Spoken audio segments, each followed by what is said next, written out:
So, how are you students? Good morning. Ready for the next lecture? Okay. Yesterday we did short run equilibrium. As you all know, according to Keynes, there is no long run, because in long run we are all dead. So we study only short run. So earlier you already know that more emphasis on demand side, because in the short run supply of the goods cannot be increased, new industries cannot be set, new structural changes of high magnitude cannot be brought about. And so in short run what is important is the role of demand, and supply more or less remains the same. Now this new chapter of our, which we are going to do today, is related to deficient and excess demand. So excess and deficient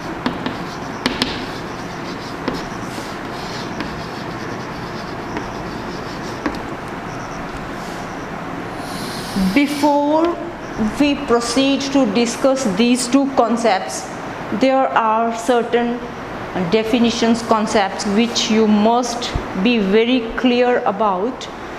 First is employment. Employment is full employment. Now what is full employment? Full employment refers to a situation when all the people who are willing to work at the prevailing wage rate are able to get work. They get employed. So then it is called full employment. And now there is two types of unemployment: voluntary and involuntary. Involuntary, voluntary and involuntary. So now what is the difference? Involuntary means voluntary means you willingly avoid work. You don't want to work, as some beggars. They don't want to work. For them begging is a good enough thing. And similarly there are certain ascetics and all, they also don't work, and then they are not considered to be unemployed in when we study economics, because they wish to stay that way. They are willing to stay without work. So it is a voluntary. वो अपनी इच्छा से काम नहीं करना चाह रहे हैं, तो उनको हम अनएम्प्लॉयड में काउंट नहीं करेंगे. Now then there is involuntary. Involuntary means you are willing to work but you don't get work, or you are willing to get work but you are not getting the salary you are demanding. It means at that rate you are not willing to work. It means something is missing here. Means you are ready to work but you cannot negotiate. You are not ready to accept the wages you are given. So then it is involuntary unemployment. In this, when we talk about full employment in the economy, it doesn't mean that each and every person is employed, those who are willing. There is certain scope for frictional and structural unemployment.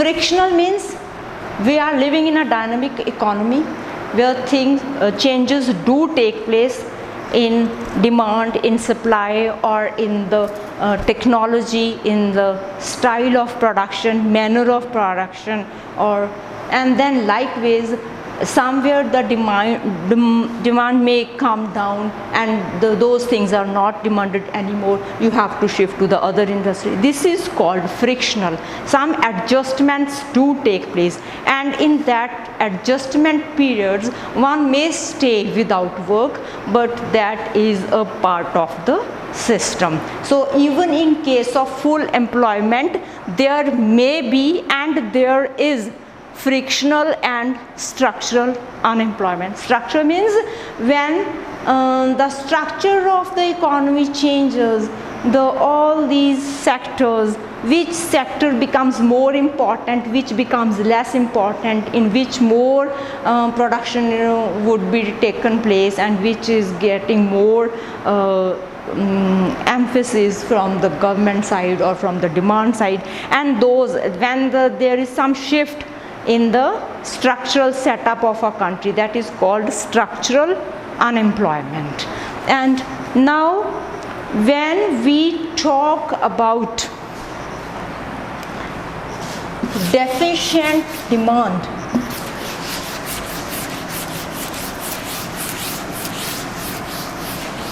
deficient demand, deficient or excess, it means we are making some comparison. We are in reference to some point. When we say excess, excess to what? Deficient to what? Our reference point is always full employment in both the cases. Excess more than full employment, deficient means less than full employment.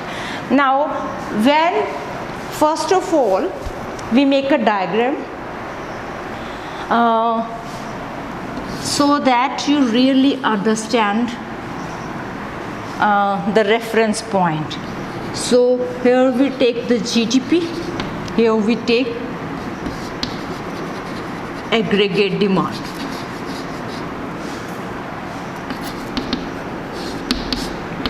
Or this is simply income.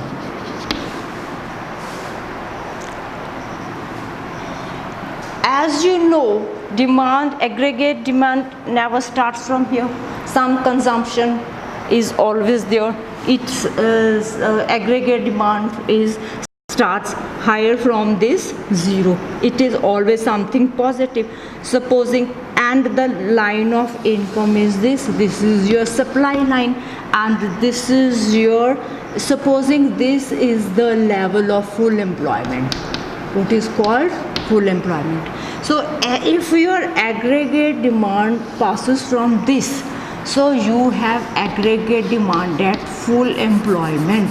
So whether you are discussing or writing about excess demand, or you are writing about deficient demand in exam, you always first make a reference point and then go ahead explaining deficient and excess. I make it simultaneously. Similar diagram I make here.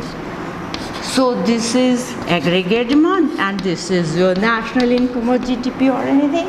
You call it by any name, simple income, GDP or this. And then this is, GDP is a better term, or say income. So this is your line of aggregate supply, line of equality, passing through the axis, dividing this 90-degree thing into 45 line. 45-degree line is the line of aggregate supply, which remains more or less the same. Supposing this is your full employment level and you go from here to this level, and you here write aggregate demand at full employment rate. You write F here because it's the reference point. Now supposing you want to show deficient demand. Deficient demand means your full employment level is here. But what happens, your aggregated demand meets your supply somewhere lower than this point. If it meets here at this point, it means it is deficient. How much is it deficient? To this degree it is.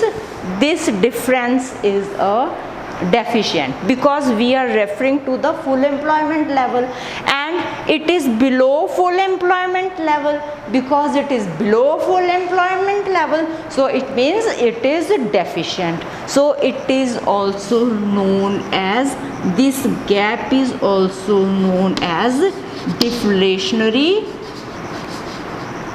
gap. Similarly, if you want to show excess demand, it means full employment is here. Excess means it should be more than the full employment level. So your aggregate demand, if you want to show excess, must pass from our higher level at a higher point on aggregate supply. So this is your this. Now how much is the excess? This is your full employment, and this much is the excess at this point. So this is your inflationary gap. This is called inflationary gap. So till this part, I think these two gaps are really clear to all the students. Now when we talk about equilibrium, it means your savings are equal to investment. But here I would like to bring to your notice two very important concepts: ex ante savings and ex post savings and investment. So what is ex ante? So ex ante is before anything happens. It is at a planning stage. Ex ante, as you say, time, ante meridian, PM post meridian. You remember when we call 9 a.m. the ante meridian, 9 p.m. post meridian. So ante and post, these are the concepts. Here the reference point is 12 noon.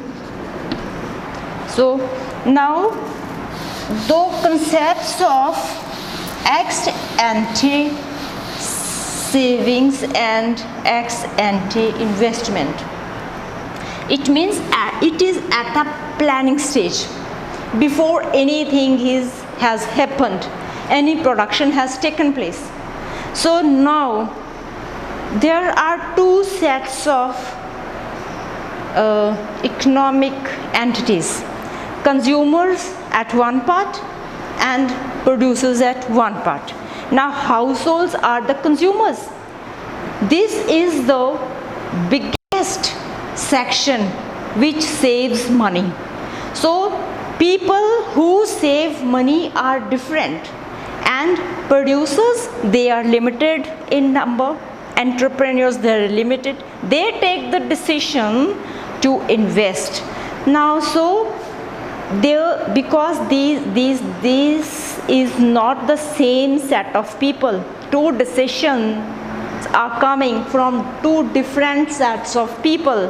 One set is saving, the other set is investing.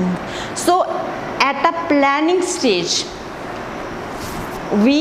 what the others plan and what this category plans, it may match and it may not match. Ex ante savings and ex ante investment.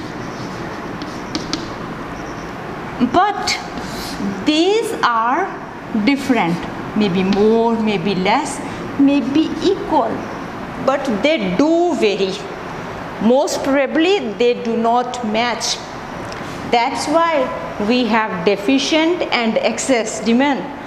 But exposed and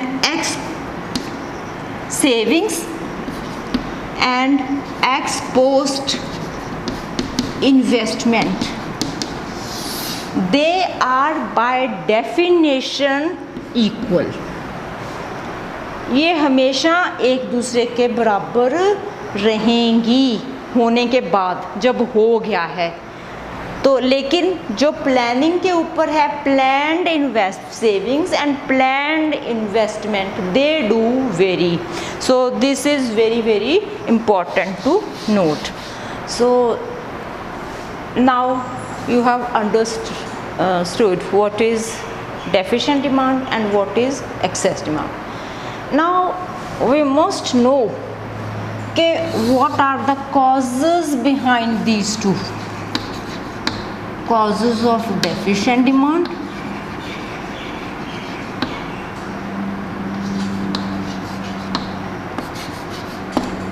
aggregate demand and causes of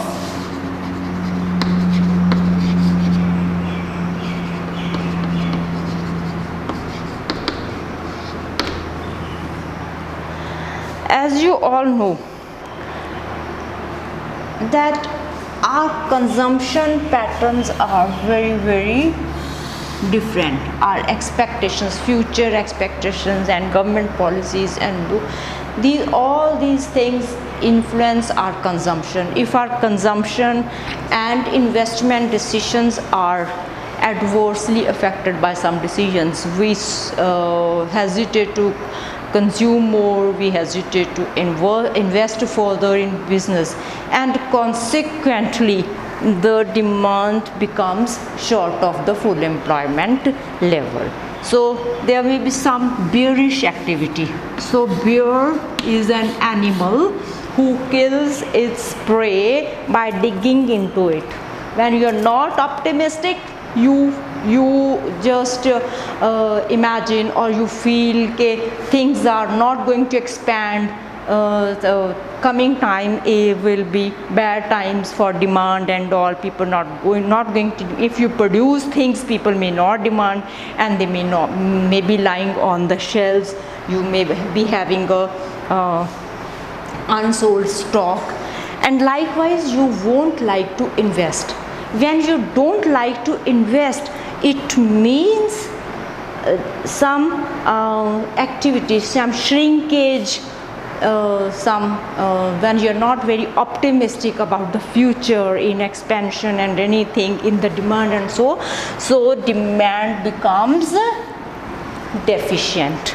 So it is bear active. Your incentive to invest gets hurt. Incentive to invest gets hurt. तो उसके साथ क्या हो जाएगा? Demand will be shrinking. It will be deficient than the full employment level. Now, why excess demand? It means the psychology of the investors about the future changes in economy is very optimistic. They say no business will expand, demand is going to be there, it will be more in the future, then you will invest more and more. When you are very optimistic, consumers are also reminding us, then this is what it will lead to excess demand. And then when this expansion sort of thing is there in the economy, optimistic feelings, then what happens? Then in our society, you must have seen in Indian society, people don't consume things just because they really need it. At many a times, they make a spending just to show off to people that we also have this standard, we also own this big car or this big tractor or anything, and it is called demonstration effect. Just to show off, you spend money. It may be very pinching on your pocket, or maybe you are borrowing money from somewhere and then investing in such consumer items, but it adds to the expenditure in the economy, it adds to the demand in the economy, and it leads to excess demand. And then there may be, in this case, your exports, when you export less, exports come down, it means your demand outside the country has fallen down. That's why you can't export. When you're not exporting, your exports get hit hard in the foreign market. It means your demand is shrinking, so you will produce less. But if you are importing more means your money is going outside the country. Your money, your country's money is making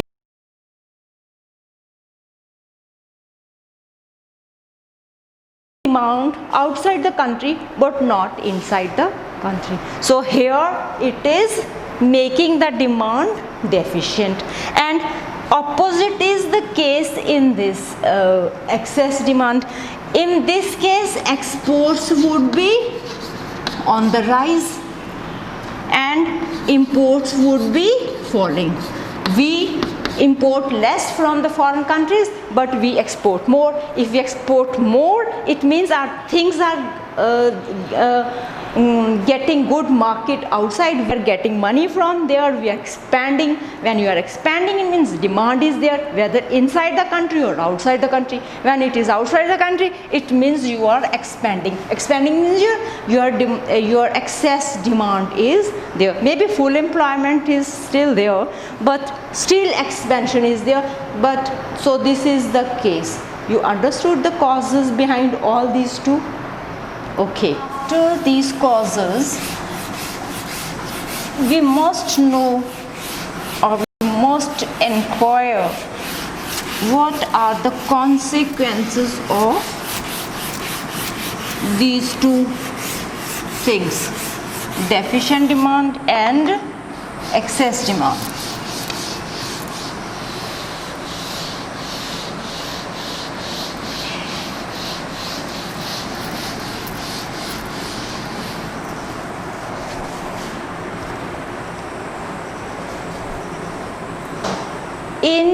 What are the consequences? How do they affect the economy? In case when demand is deficient,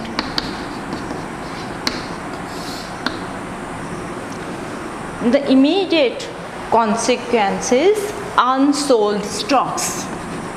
Unsold stocks. You have inventory, stocks of inventory. Unsold stock means people not demanding the products you are producing. Their demand is not coming up, so your things don't have a market. When they don't have a market means they keep lying on the shelves in the shops or in your inventory. So unsold stocks in case of deficient demand. So when the stocks are unsold, it means there is a loss of profit. Business traders, business people, producers, they earn profit only when things they get sold in the market. They are selling like hot cakes, then business is expanding and you are making profit. More the demand, more the profit. So in this case, your profits will be falling. You may be going into losses. Depends how much the demand is deficient. Now in case of excess demand, the case is opposite to the unsold stocks. Whatever is there is gets the market very soon, and everything has a ready market. So, but now what happens? Inflation, because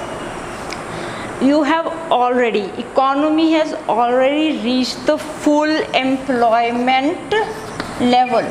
When full employment means you don't have the capacity to produce more than this. When your aggregate demand goes here, then it becomes parallel to the x-axis, because after this you cannot produce more, it gets flattened, and in this part your prices rise, production doesn't rise because it has already reached a limit. Your resources are all employed, human resources are employed, your other resources are employed. Now what to employ further? So you cannot produce more, but demand is still coming there. Because demand is still there, so it pushes the prices upwards. When it pushes it upwards, then there is inflation. That's why when excess demand is there, we call that gap inflationary gap. But in this case also, though the demand is there, but producers cannot really make use of that demand by translating it by materializing into profits, because they cannot hire more people. They don't have more resources to be hired, because those have already been exhausted. Those who could be employed are already employed. So there will be only inflationary gap. Now these are the anomalies, maladies. These are a sort of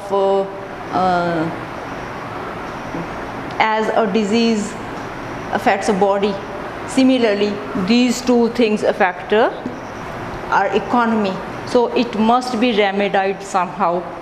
तो इनका जो treatment है, इलाज है, वो भी ज़रूरी है. So that is done with the help of monetary and physical policy. So these are a very too lengthy things to be discussed further, but still I will give a little bit of introduction to this part, so that you really know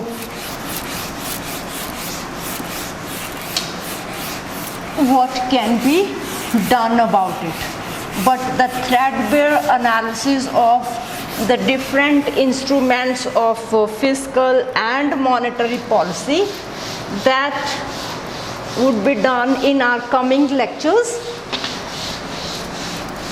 But today, what these two policies are, how they handle,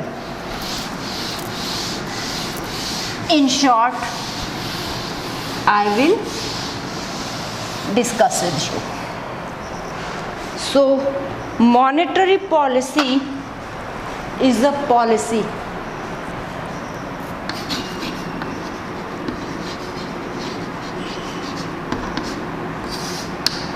which is pursued by the central bank of a country.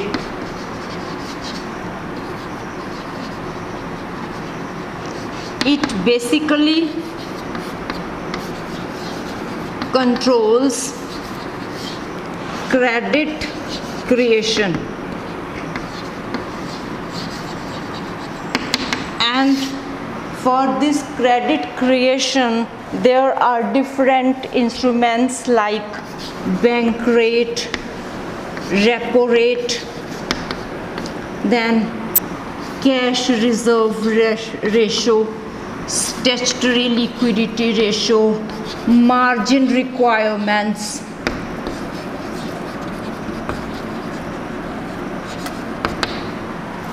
So when you want to expand, if it is deflation, you want to take economy out of that in deflationary gap. You want to expand further, so you give encouragements to investment. When you have to give encouragements, you bring down this bank rate, reverse repo rate,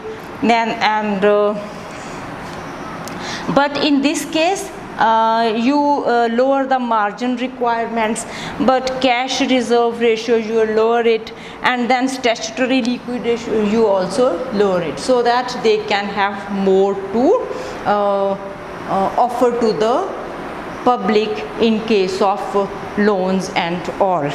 So this is credit. But if it is inflationary, then you will use the tools in a different way.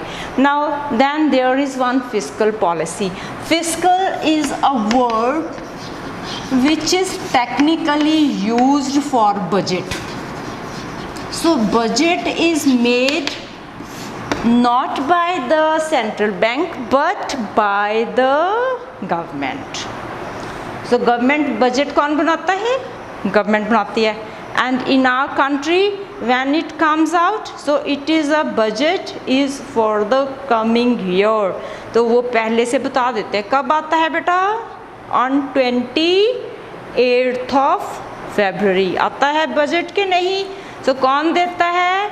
कौन इसकी announcement करता है? Finance minister. तो finance minister किसको belong करता है? Central bank को करता है या गवर्नमेंट को करता है? गवर्नमेंट को. So this fiscal policy is a budgetary policy of a government. But आप इसको it is related to budget, पर इसको आप बजट पॉलिसी नहीं कहोगे. पॉलिसी का नाम क्या होगा? Fiscal policy. So it deals with taxes, borrowing and public expenditure. If it is a deflationary situation of less deficient demand, then taxes would be reduced. It is types of taxes and all in detail. Threadbare analysis in detail will be done in the coming lectures, but today in nutshell, taxes would be reduced in deficient demand, but they'll be increased in case of inflationary gap, excess demand, and in deficient demand these will be reduced. Similarly, borrowing, government will borrowing, this is public borrowing. Which borrowing? It is public borrowing which is done by the government. So in case of deficient demand, government will avoid borrowing from the public. So इसके instrument जो होंगे we will discuss tomorrow in detail. तो public boring क्या है, उसको reduce किया जाएगा. But in case of excess demand this will be increase. ये इसके जो मीन्स क्या है वो हम विल डू टुमारो. और जब what about public expenditure? In case of deficient demand, because private investors are not coming with more of investment, so government will take up the role. It will come up with new ventures to invest money in for public utilities and all such things. But in case of inflationary gap, they will shy away from making public expenditure. That's all. Thank you. God bless you all.